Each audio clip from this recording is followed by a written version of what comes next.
Hi everyone, it's Julia. Welcome back to my channel if you guys are always here, or welcome if you're new. Today's video is kind of a Q&A talking about my post-grad experience.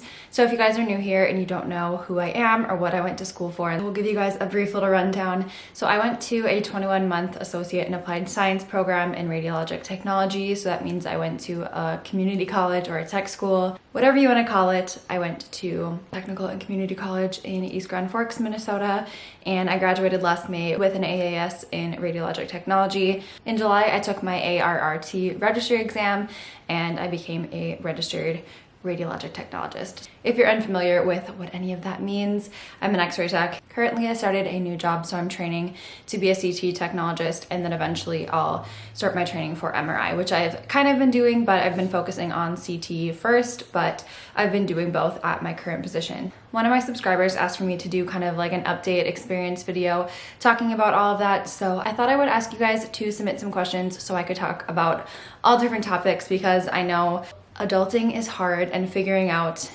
your life experiences isn't easy. So I just wanted to kind of talk about what it's been like for me over the past year, because it's almost been a year, which is crazy. I asked you guys on my YouTube community page to ask some questions, so there's quite a few.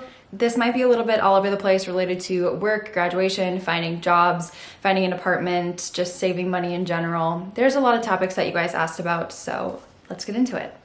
The first question is how to deal with work drama, being treated poorly by coworkers or bosses. Unfortunately, I haven't talked to many people in my adult life that haven't experienced something like this in any of their jobs that they've had throughout their lifetime. I unfortunately dealt with this in my job that I just had, and it was a large reason that I decided to transition and advance my career.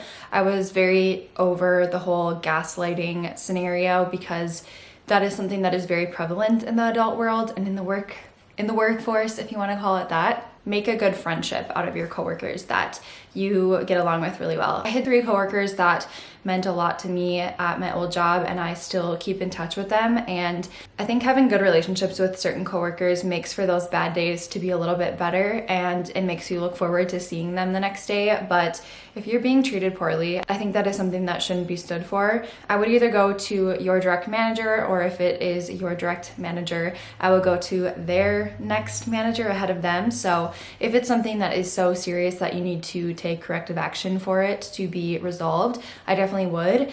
One thing that I personally have found is that if you have an issue, I wouldn't recommend like beating around the bush and going around in multiple ways trying to resolve it. I would just recommend going directly to the source and trying to resolve it directly from where it's stemming. Because what's hard with like sending out a mass email saying reminder to not do this, it's better to just go directly to the person that's either making the mistake or having the bad behaviors or whatever it may be. There's so many different scenarios, but dealing with work drama is very, very difficult, and it can definitely make you resent going to work the next day. And I dealt with that a lot. I would come home and cry. I would just go in the shower and cry because of how certain people treated me and took advantage of my kindness. So I think a lot of people go through this, and just know you're not alone. I would definitely try to resolve the situation before just up and quitting, because that is never good either. But if it's something so serious that you just feel like you can't deal with it anymore,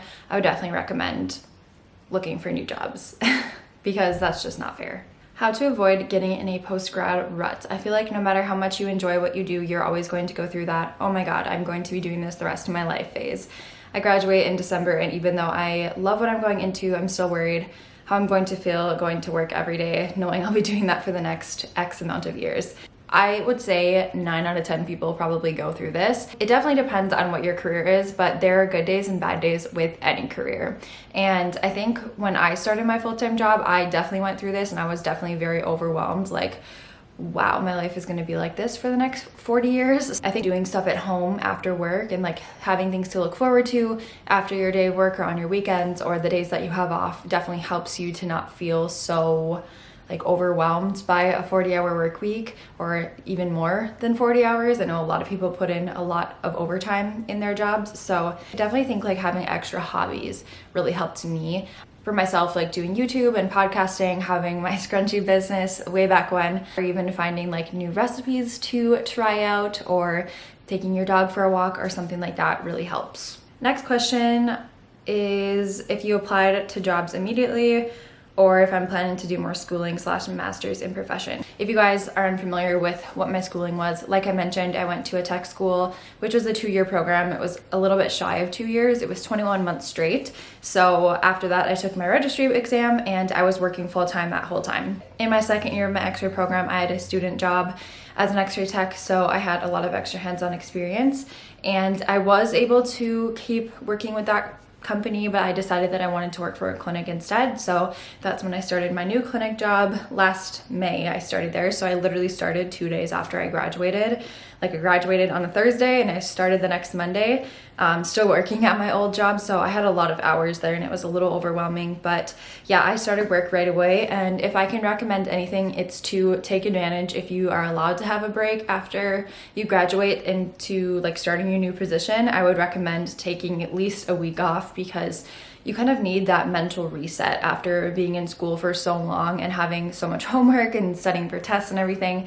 I think it's definitely a weird period of transition to having all of that to all of a sudden having nothing, unless maybe you have like take-home projects at work or something. But yeah, I immediately went to trying to find jobs, and then almost a year later, I decided that I wanted to advance my career. So I'm not going back to more schooling necessarily. I'm just advancing my education through an online training program. So I purchased the ASRT CT Basics training, and I've been doing that. So it satisfies my like didactic portion of becoming a CT technologist, and then I have to do the clinical experience, which is what I'm doing at work. So it's technically like a training, but I don't have to go back to more school. I do not plan on getting my bachelor's or my master's. I do not see myself managing anything, and it's not required for my position, so I don't want to waste the money or the time.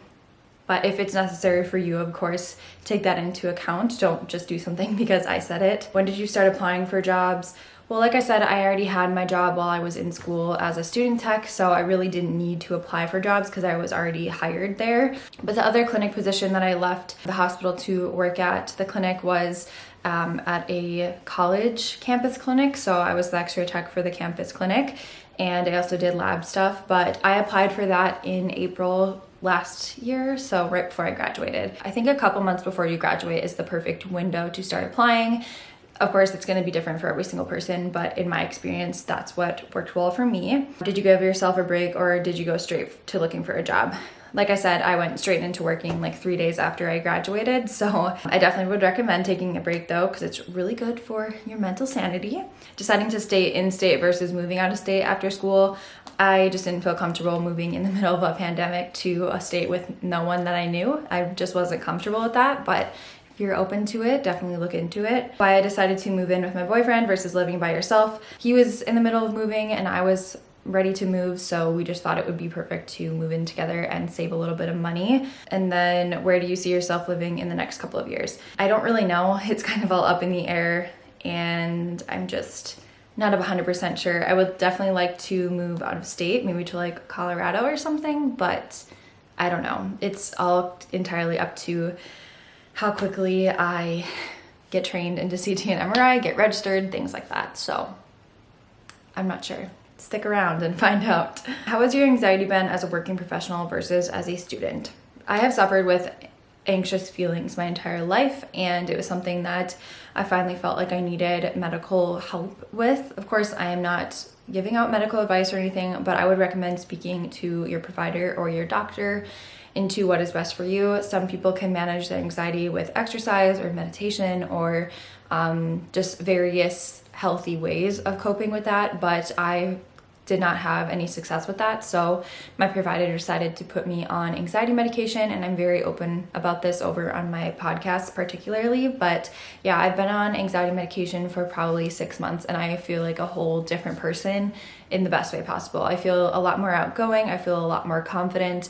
And I just think it was something that really helped me like develop as an adult. So I definitely suggest talking to your provider about what's best for you. But I personally think my anxiety is a lot better in the adult world, in the working world, versus as it was as a student, because I wasn't being managed by medication. So you do what's right for you. I'm not advising anything, but that is just my own experience. how was the job search and applying process? How did you come across the cross-training job?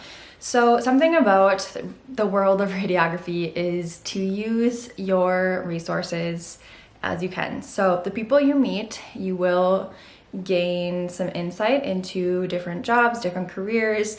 So if you know somebody who maybe has a connection, use that to your advantage. That could literally be for any career. So I found it because I knew of somebody that worked there and they were hiring. The more people you know, the more opportunities you might come across. But for job seeking, I definitely recommend Indeed.com. That's how I came across my other jobs, like when I was in college. If you guys have been here for a really long time, I used to work as a gymnastics coach, and I actually came across that gymnastics coach position on Indeed.com, and then I just directly applied to their facility. I don't have like LinkedIn or anything like that, but definitely use all of the resources that you can online because it is an option, and it's an option that typically works. How common are cross-training jobs / opportunities? From my experience in my own state, just being at clinical, we went to 3 different larger hospitals during clinical, and then we went to 3 different small clinic facilities, and all of the radiology departments were very close with the MRI, CT, interventional radiology departments. So a lot of the times you would see a lot of those technologists come through the department, and you'll just start to recognize faces. And there was a student in the class above me, and she worked as an X-ray tech student at one of the big hospitals during her program, and then she got to know the CT people. And then after she graduated, she decided she wanted to cross-train, and they had an opportunity for her to be hired over there. So she kind of used, like I was saying, used her opportunities to her advantage in that case. There was also another girl who worked as like a transport in the MRI department. So if there was a patient who needed to be brought down from the floor, she would go up and get them. And so she would be around the MRI techs a lot. And she did this while she was in X-ray school, and she got to know the MRI people. So when they had a position open, they recommended her and she got the position. So they always say that your clinical is like a 2-year job interview, and it is so true because every single person you meet, you're gonna have an impact on, whether it's negative or positive. Advice for being prepared for adult life, like bills and social life after college, working, budgeting, and enjoying your 20s. So I was just talking to my friend Danielle about this, and I feel like I really didn't learn who I was and my interest in life until I turned 23, 24. And I feel like my mid-20s have been my best years of all of my life, and I hope that they just continue to get even better. But in regard to like socializing and stuff, it's a very fine line right now because of the world, and it's hard to travel, it's hard to meet people, it's hard to do things. I actually went on Bumble BFF, and my lash girl was like, "Isn't that a dating app?" And I'm like, "Yeah, it is, but that's Bumble." But like the BFF part, like I haven't come across anyone who's like that on there, but I actually met someone, her name is Elizabeth, and she's super sweet. So we grabbed drinks yesterday at like this little outdoor plant event, and it was super fun. So that's a great way to meet people, is just like striking up a conversation or using apps like that. Bumble BFF isn't what it sounds like. It's not Tinder or anything, but it is an app just to find people who have like interests with you. Or even if you have someone on Instagram or something that you mutually follow, definitely just reach out to them. It's only weird if you make it weird, okay? And then other things like bills, this is definitely going to depend on each person's independent situation. But in my case, I just have rent, car payment, car insurance, renter's insurance, electricity, and then we have internet. So those are the bills that I have right now. I know I got a few questions about student loans. I'm sorry, but I don't have student loans. I did go to a tech school, so it's a hell of a lot cheaper than going to a university. My tuition at the tech school was 2.5 times less, almost 2.5 times less than what it was to go to the university in my town. So that's my opinion. I just didn't want that burden over my head for so many years in my life to pay for all of that. So I had a lot of savings from when I graduated high school. All of the high school money that I got, I put towards my education. So that's where that money went. And then of course I worked, and then I lived with my parents, and they were so kind to not charge me rent, which I think there's such a stigma around people living with their family past high school graduation. And I just think that's so silly. It's not weird to live with your parents. If you have a good relationship with them and they're willing and you're willing, I think go for it. I'm very thankful that they were able to provide me with so many years of staying with them. So that's kind of how I financially did my college education. I know everyone doesn't have that luxury in life, and I'm very thankful and grateful, and I recognize that. So I did just want to share that that's how I did my college experience. But as for budgeting, I know somebody asked something about how much I divide up my paycheck and whatnot, so I'll talk about that a little bit later here. Pros and cons of working in a clinic-based environment versus hospital. So this is totally going to depend on what a person likes. You'll definitely have more trauma in a hospital setting. You'll have more variety between going into surgeries, fluoroscopy, portables, in-room exams, emergency room, things like that. There's a ton more variety, but I find that it's also a little bit higher stress, and you probably will get paid a little bit more than a clinic position. And these are all entirely up to you if you want to decide if that's a pro or con for you. The clinic that I worked at was extremely slow, but like an orthopedic clinic will probably be very busy. Clinics will probably have lower end equipment, not lower end price wise, but lower end meaning they could not be, like my equipment was a fixed unit, so it wasn't like built into the ceiling. So I was limited with the amount of things that I could do with it, and it was also CR, so the technology wasn't as advanced. So there's definitely a ton of pros and cons. The one thing that I loved about working at the clinic though was I had 8 to 5 hours, no weekends. Hospitals, you'll have weekends, overnights, night shifts, holidays, things like that. So definitely just look into it and weigh what's best for you and your family, and if you have kids or pets, or just depends on a person and their own experience. So those are just some of the things that came across my mind, but I could go on and on. Can you talk about how you transitioned into going from a student to a tech on your own? I graduate in 3 months from X-ray, and I'm so nervous to be on my own and making my own decisions, etc. And how you gained more confidence as a new tech. So like I said, I worked as a student tech, and I can't tell you guys enough how much that built my confidence. So I started in September 2019. Like I said, I graduated in May 2020. So I was working as a student tech that entire time. I would usually work 24 hours to 30 hours, depending on what I was scheduled. But almost always I would have 2 12-hour shifts on the weekends, and then I would have 3 days of 8.5-hour clinical the next week. So I had a lot of hands-on experience, and although I was working with another tech, they kind of let me like figure it out on my own, and if I needed help I would ask for it, or if I was doing something wrong, of course they were supervising me. But I think just getting that hands-on experience and that extra experience really helped me build my confidence. So if you can find a student X-ray tech position, or if there's like a patient transport position just to get more experience in it, I would definitely recommend doing that while you're in your program. As for making my own decisions, I definitely had times when I worked as an actual tech at the clinic that I was like, what the heck do I do? And that was a swimmer's T-spine. Our room was horrible with it. It just did not want to expose correctly. It's definitely something that you learn by experience and more time in it, of course. I just think it's important to stay confident and fake it till you make it. If you feel like you aren't feeling confident, just fake that confidence. How to stay motivated at the end of your degree. I have 3 classes left in the fall of my degree, and I feel so burnt out.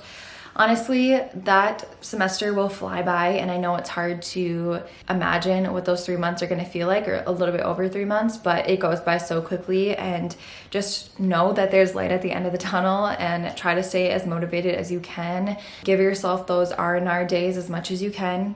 Take any time that you can relax a little bit and use it to your advantage, because once you get into the work world, you don't always get that extra free time. I just graduated this Monday, and the first thing I am thinking about is paying back my student loans. Well, congratulations on graduating. That is super exciting. As for paying back student loans, this will definitely depend on your situation, and like I said earlier, I don't have student loans, but as for like my car payment and stuff, I take out a certain chunk out of my paycheck every single month, and I put that away in savings to pay it off. And it's definitely going to depend on what kind of bills you have and what your amount of paycheck is. I just think it's something that's very tricky to give advice on. I'm not a financial expert, and I'm not claiming to be, but I'm just sharing my experience and how I manage all of that. But I think making a whole separate savings account for any type of large payments that you have for that will really help. How to find a job and moving out of state after school. Like I mentioned earlier, I recommend Indeed.com or any of those online job applications, as well as word of mouth if you know anybody who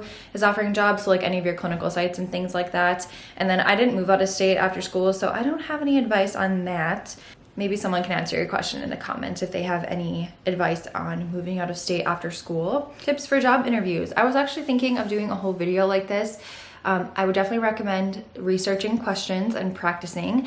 Don't practice so much to the point where you're going to sound rehearsed. When I was practicing for my job interviews, I would type in Radiologic Technologist interview questions and tons of questions will come up. I'm just such an over preparer, so that's how I prepared for interviews. If you are interviewing for a hospital job, do not show up in scrubs. That's just a big no-no. So show up in interview attire, no jeans, and come prepared. Bring your resume. Even if they don't want it, at least you have it, your references. Someone asked about a retirement plan and how to save my money. How do you split your paycheck every pay period so I'm financially prepared for the future? So I have a Roth IRA, and at my old job I had to roll that over, so that was a whole process, but your HR department can totally help you with that.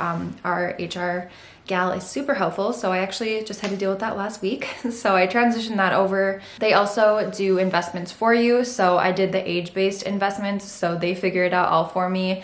I'm not very knowledgeable when it comes to that. It's definitely something that I would like to learn more about, but there's a traditional IRA or a Roth IRA. Again, I'm not trying to give advice here. I'm just letting you guys know personally what I have, but you guys should do what's right for you. And then when it comes to my paycheck, I personally just let it all go into my checking account, and then I split it up between my savings accounts. I have 2 different savings accounts, and then a certain percentage comes out of my paycheck directly into my Roth IRA, and then I also have an HSA. I have the high deductible healthcare insurance with a health savings account, so I have a certain percentage that comes out and my employer matches that. Do what's right for you. I am not a financial advisor. I'll say it again. I'm not giving financial advice. I'm just sharing what I do. Don't do anything that I say. Just do what you're comfortable with. Someone asked, does it get easier? Life in college has been super stressful for me, and I'm a full-time student, full-time worker, and a wife. I'm almost finished with my sophomore year. Yes, life gets a lot easier once you don't have that burden of the extra homework, the tests, the classwork, the stress of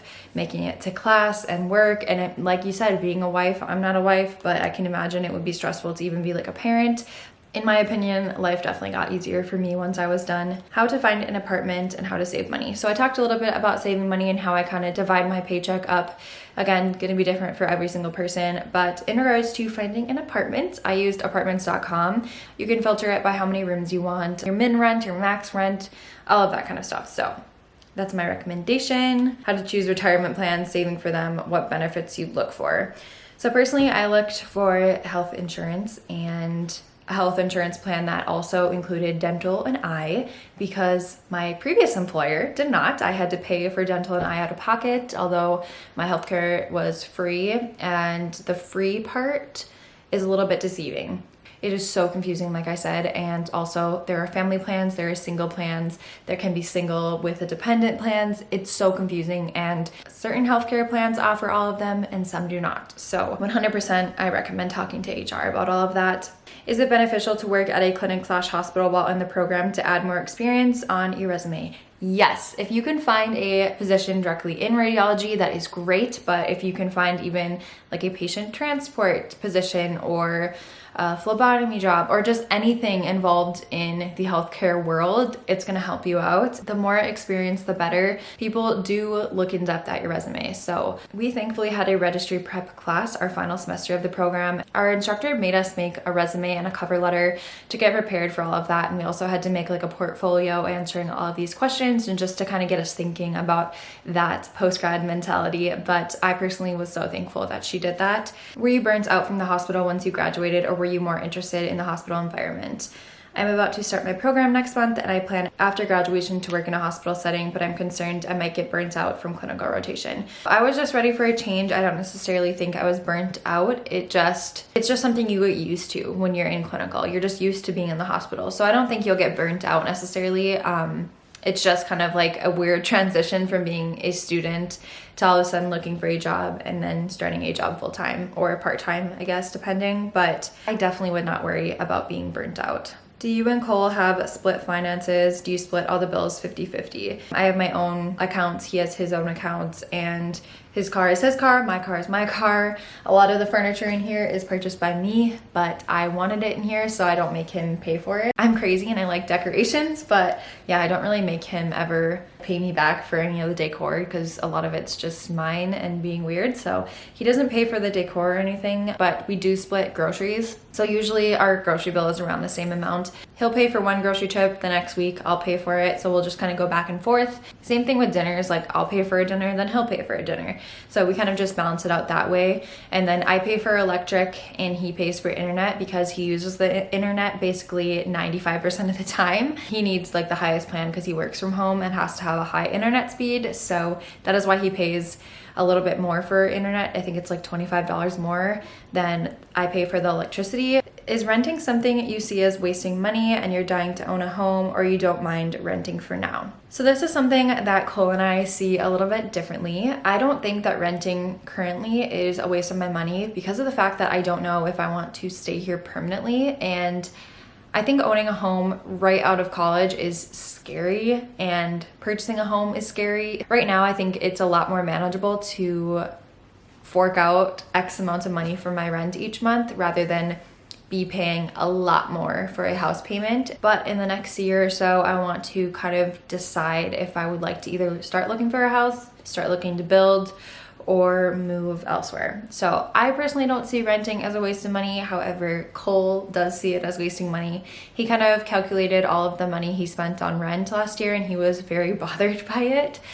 But I look at all of the expenses that come with a house and the responsibility. Here it snows multiple feet per year in the wintertime, so you have to buy a snowblower, you have to shovel early in the morning at the butt crack of dawn, you have to worry about if something is going to fail on you. So if any of your appliances fail, your sump pump, if you have a leak in your basement, any freak accidents that happen, it's a lot more responsibility and liability. So here, if our microwave goes out, I can have a repair guy replace it. They also replace our furnace filters, things like that. There's pros and cons with both, but right fresh out of college, I was not ready to buy a home, and possibly in the future I might be, but also lawn care. Lawn care sucks, and no, I'm not into that. Plus bills are a lot more because here all we pay for is electricity. Our sewage, garbage, heat are all covered.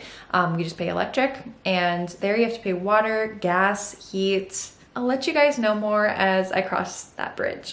Is the cost of living in ND crazy expensive? It's actually cheaper here than it was in Grand Forks, my college town. And Grand Forks is a lot smaller. So I had to pay a lot more money than I do right now here. And there's a lot more options here as well. So I think that's kind of part of it. There are hardly any options up there. So cost of living here is very, very low, and I'm very grateful for that. I know rent in other places is astronomical, so I'm very grateful to live here because the cost of living is lower, but it's also freezing here, so So I think those are all the questions that I'm going to answer for today. If you guys would like another one of these, more of like a niche video, if you guys want to hear more about my experience with certain things, honestly, whatever you guys can think of, let me know. I'm very open to talk about this because I know adulting is hard. If you guys made it to the end, thank you guys so much for listening to this entire video. Don't forget to subscribe and follow me over on Instagram if you haven't already, but thank you all so much for watching. I'll see you guys very soon in a new video.